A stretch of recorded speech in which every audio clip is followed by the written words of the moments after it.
Civil Rights Act is signed in 1964. Voting Rights Act is signed in 1965. The reason we have a Voting Rights Act is because Martin Luther King Jr. was like, nope, I know how these people operate. We must have a Voting Rights Act to make it very, very, very clear. So LBJ got a Voting Rights Act, signed, sealed, delivered.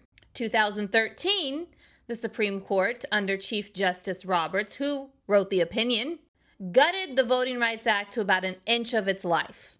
Right then and there in 2013, the Supreme Court made it very clear if they got a true conservative Supreme Court, they were going to eliminate the Voting Rights Act. That was warning number one.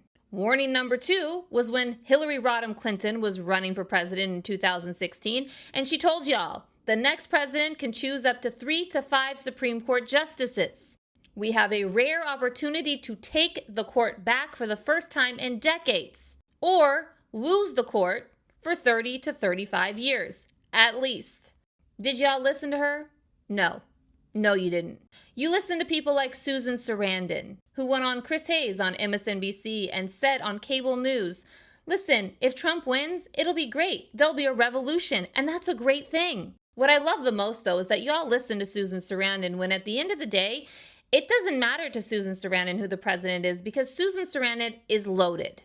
So y'all turned around and you voted for Jill Stein, handing the presidency to Trump.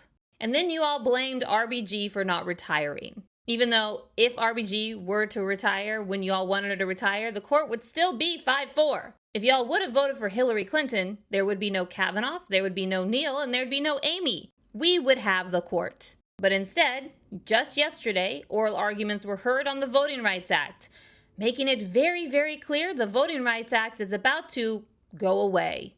And the irony of it all is the one leading the way, the justice leading the way on questioning, the guy who didn't ask questions for 25 years, all of a sudden is very, very involved in getting rid of the Voting Rights Act.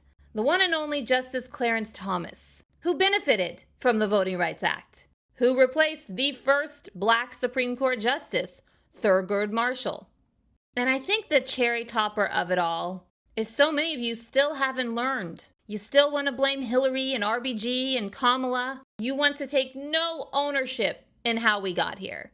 How's that revolution coming, Susan Sarandon? Where are you these days? Where's Jill Stein? You all wanted a revolution, and now you want to be quiet? And trust, this is only the beginning. All of those great society LBJ domestic legislation he signed into law that pushed us forward, oh, they're coming for every last one of them. That the revolution you wanted?